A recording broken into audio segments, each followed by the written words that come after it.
Floodplains perform numerous functions. These include creating wildlife habitat, temporarily storing floodwater, preventing heavy erosion, recharging, protecting groundwater, providing a vegetative buffer to filter contaminants, and accommodating the natural movement of streams.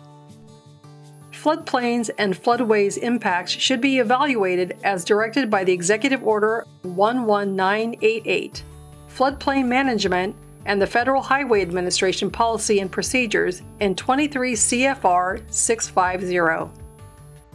Projects that occur in municipalities that participate in the National Flood Insurance Program and are in the 100-year floodplain or the regulatory floodway are subject to regulations. The FEMA National Flood Insurance Program Community Status Report, which can be accessed using the link at the bottom of the slide, provides a list of National Flood Insurance Program participating and non-participating municipalities. The LPA should determine if the community participates in the National Flood Insurance Program and whether the project is located in a special flood hazard area. The special flood hazard area includes the base flood and is where the National Flood Insurance Program's floodplain management regulations are enforced. The LPA should provide documentation in the RER concerning whether the community or county is mapped by FEMA, and if it is mapped, whether the project is in a regulated floodway or the 100-year floodplain. The National Flood Hazard Layer shows the special flood hazard areas, including the regulatory floodway and the jurisdictional boundary for the area. Zone A denotes the 100-year floodplain. Zone AE denotes the regulatory floodway. And Zone X denotes the area of minimal flood hazard.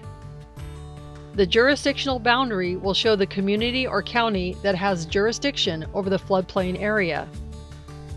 The National Flood Hazard Layer can be found by following the links provided or by searching National Flood Hazard Layer. Once the jurisdictional boundary for the project is determined, the community or county involvement in the National Flood Insurance Program can be found using the FEMA Community Status Book Report. Communities participating in the National Flood Insurance Program have adopted floodplain permitting requirements.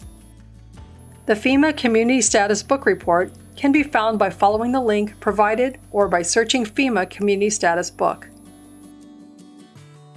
A floodplain development permit must be issued by the official who has jurisdiction over the floodplain, a city or county. The no-rise certification must be prepared by a licensed engineer. If there is no community participation in the National Flood Insurance Program, then a floodplain permit is not needed, even if the project is within a 100-year floodplain and/or regulatory floodway. All permitting documentation or information supporting the lack of need for a floodplain permit should be provided in the RER. Note the additional required documentation if the project is within a 100-year floodplain, regulatory floodway, or 100-year floodplain and/or regulatory floodway and on MoDOT right-of-way.